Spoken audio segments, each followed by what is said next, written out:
മൈക്രോസോഫ്റ്റിൻ്റെ Windows 11 എങ്ങനെ install ചെയ്യാം എന്നത് നമുക്ക് ആദ്യം നോക്കാം. ആക്ച്വലി ഇൻസ്റ്റാളിംഗ് എന്നല്ല, അപ്ഡേഷൻസ് എന്നാണ് പറയുന്നത്. അതിനായിട്ട് ഞാനൊരു ലെനോവയുടെ i3 7th ജനറേഷൻ ലാപ്ടോപ്പാണ് സെലക്ട് ചെയ്തിരിക്കുന്നത്. 7th ജനറേഷൻ എന്ന് പറഞ്ഞാൽ ഏകദേശം 5 വർഷത്തോളം പഴക്കമുള്ള ലാപ്ടോപ്പാണ്. 4GB റാമാണ് ഇതിനകത്തുള്ളത്. ഇത് ഏകദേശം വിൻഡോസ് 11 സപ്പോർട്ട് ചെയ്യാൻ പറ്റുന്നൊരു കോൺഫിഗറേഷനാണ്. അപ്പോൾ വിൻഡോസ് 11 അപ്ഡേറ്റ് ചെയ്യാനായിട്ട് സെറ്റിങ്സിൽ പോയിട്ട് വിൻഡോസ് അപ്ഡേഷൻ സെലക്ട് ചെയ്യുക. അത് സെർച്ച് ഓപ്ഷനിൽ പോയിട്ട് വിൻഡോസ് അപ്ഡേറ്റ് എന്ന് സെലക്ട് ചെയ്താൽ മതി. ഈ വിൻഡോ ആയിരിക്കും വരുന്നത്. അതിനകത്ത് പെൻഡിങ് ആയിട്ടുള്ള എല്ലാ അപ്ഡേഷൻസും നമ്മൾ കംപ്ലീറ്റ് ചെയ്യണം. അതിനുശേഷം വിൻഡോസ് ഇൻസൈഡർ പ്രോഗ്രാമിൽ ക്ലിക്ക് ചെയ്യുക. വിൻഡോസ് ഇൻസൈഡർ പ്രോഗ്രാമിൽ ക്ലിക്ക് ചെയ്യുമ്പോൾ അതിൻ്റെ ബേസിക് ആയിട്ടുള്ള സെറ്റിങ്സുകളൊക്കെ ഓണാക്കാൻ പറയും. അത് ഈ വീഡിയോയിൽ കാണുന്ന അതേ സ്റ്റെപ്പ് ഫോളോ ചെയ്ത് കഴിഞ്ഞാൽ അതിൻ്റെ സപ്പോർട്ടിങ് ഫയൽസൊക്കെ നമുക്ക് എനേബിൾ ചെയ്യാവുന്നതാണ്. ഇത് ആക്ച്വലി ഒരു ISO ഫയലല്ല, വിൻഡോസിൻ്റെ സൈറ്റിൽ നിന്ന് അപ്ഡേറ്റ് ചെയ്ത് പോകുന്നതാണ്. കാരണം ഒഫീഷ്യലി വിൻഡോസ് 11 ഇതുവരെ റിലീസായിട്ടില്ല.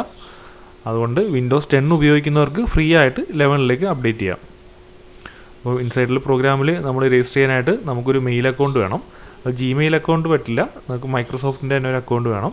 അതിനായിട്ട് മൈക്രോസോഫ്റ്റിൻ്റെ ഒരു അക്കൗണ്ട് പുതിയതായിട്ട് ക്രിയേറ്റ് ചെയ്യണം. ഉള്ളവരാണെന്നുണ്ടെങ്കിൽ ആ അക്കൗണ്ട് തന്നെ ഇതിനകത്ത് ടൈപ്പ് ചെയ്ത് കൊടുത്തു കഴിഞ്ഞാൽ നമുക്ക് ലോഗിൻ ചെയ്യാം.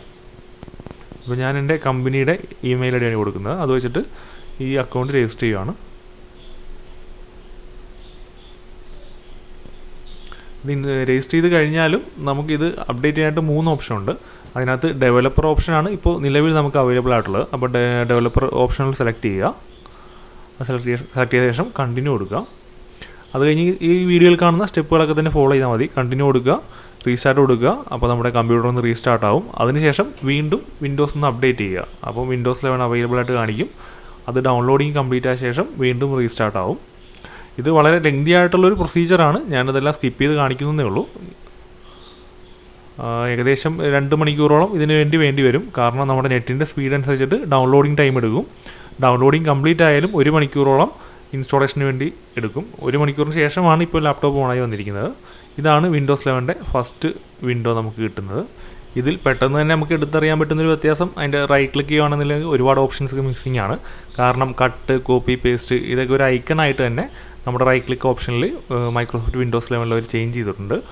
കൂടാണ്ട് നേരത്തെ കഴിഞ്ഞ വീഡിയോയിൽ പറഞ്ഞ പോലെ തന്നെ ഇതിൻ്റെ സ്റ്റാർട്ട് ബട്ടണൊക്കെ സെൻറ്ററിലാണ് അറേഞ്ച് ചെയ്തിരിക്കുന്നത്. അങ്ങനെയുള്ള കാര്യങ്ങളൊക്കെ ഡീറ്റെയിൽ ആയിട്ട് തന്നെ ഫസ്റ്റ് വീഡിയോയിൽ ഞാൻ പറഞ്ഞതാണ്. അതുകൊണ്ട് കാര്യമായിട്ട് ഇതിൻ്റെ ഫീച്ചേഴ്സ് ഒന്നും ഞാൻ എക്സ്പ്ലെയിൻ ചെയ്യുന്നില്ല.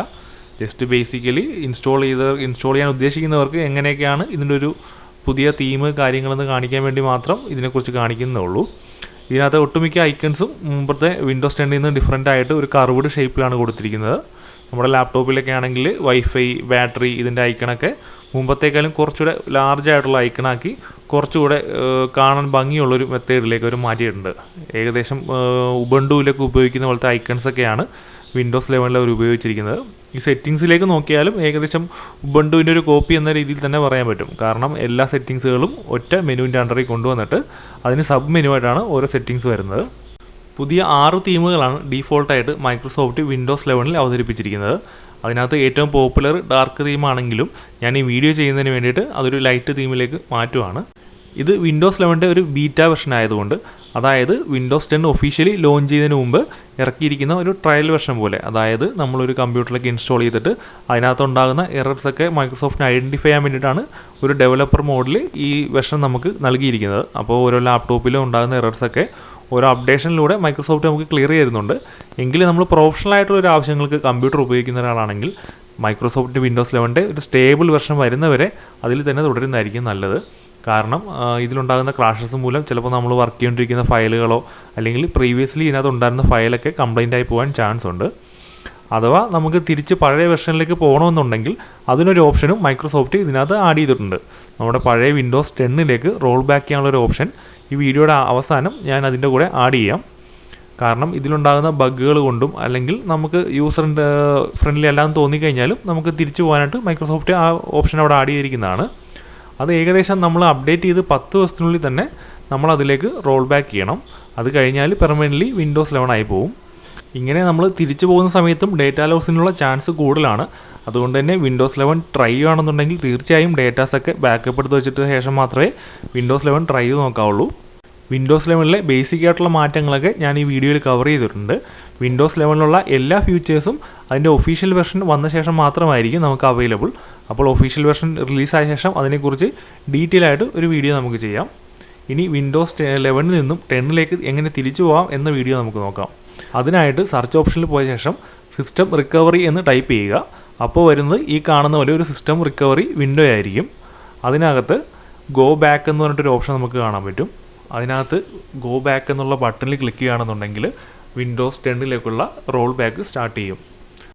അതും വിൻഡോസ് 11 ഇൻസ്റ്റാൾ ചെയ്യാൻ എടുത്ത പോലെ തന്നെ ഏകദേശം 1-2 മണിക്കൂർ മുകളിൽ ടൈം എടുക്കും. കാരണം വിൻഡോസ് 11 എല്ലാ അപ്ഡേഷൻസും അൺഇൻസ്റ്റാൾ ആയ ശേഷം വേണം അത് വീണ്ടും തിരിച്ച് വിൻഡോസ് 10 പോകാൻ. അതുകൊണ്ട് തന്നെ ഏകദേശം 1 മണിക്കൂറോ 2 മണിക്കൂറോ ഈ പ്രൊസീജിയർ നീണ്ടു നിൽക്കും. അത് ഞാനിവിടെ സ്കിപ്പ് ചെയ്താണ് കാണിക്കുന്നത്. കാരണം അതൊരു ഫുൾ ലെങ്ത് വീഡിയോ ഇടേണ്ട ആവശ്യമില്ലാത്തതുകൊണ്ട് നിങ്ങൾക്ക് ബേസിക്കായിട്ട് എന്തൊക്കെയാണ് അതിനകത്ത് സംഭവിക്കുന്നത് എന്ന് മാത്രമേ കാണിക്കുന്നുള്ളൂ. അപ്പം ഈ കാണുന്ന വിൻഡോയിലുള്ള പ്രൊസീജിയറുകളൊക്കെ ഫോളോ ചെയ്യുകയാണെന്നുണ്ടെങ്കിൽ നിങ്ങൾക്ക് വീണ്ടും തിരിച്ച് നിങ്ങളുടെ കമ്പ്യൂട്ടറിനെ വിൻഡോസ് 10 മാറ്റാൻ സാധിക്കുന്നതാണ്. അപ്പോഴും നേരത്തെ പറഞ്ഞ പോലെ തന്നെ ഇതിനു മുമ്പ് ഡേറ്റാസൊക്കെ ബാക്കപ്പ് എടുത്ത് വെക്കുക. കാരണം ഈ പ്രൊസീജിയറിൽ എവിടെയെങ്കിലും ഒരു ക്രാഷ് ഉണ്ടാകുകയാണെന്നുണ്ടെങ്കിൽ നമ്മുടെ ഡേറ്റാസൊക്കെ ലോസ് ആകാൻ ചാൻസ് ഉണ്ട്. അപ്പോൾ വിൻഡോസ് 11 അപ്ഗ്രേഡ് ചെയ്യാൻ ഉദ്ദേശിക്കുന്നവർക്ക് ഏകദേശം അതിനെക്കുറിച്ചൊരു ധാരണ കിട്ടിയിട്ടുണ്ടാവും എന്ന് ഞാൻ വിശ്വസിക്കുന്നു. പല ആളുകളും ഇതിനു മുമ്പത്തെ വീഡിയോയുടെ കമൻറ്റുകളിൽ വിൻഡോസ് 11 ഒറിജിനൽ അല്ലെങ്കിൽ ഒഫീഷ്യൽ വെർഷൻ റിലീസായെന്ന ഒരു ധാരണയോടെ പല കമൻറ്റുകൾ വിടുന്നതുകൊണ്ടാണ് ഇപ്പോൾ ഇങ്ങനൊരു വീഡിയോ ചെയ്തത്. അല്ലെങ്കിൽ വിൻഡോസ് 11 ഒരു സ്റ്റേബിൾ വെർഷൻ വന്ന ശേഷം മാത്രമാണ് ഇങ്ങനൊരു വീഡിയോ ചെയ്യാൻ ഉദ്ദേശിച്ചത്.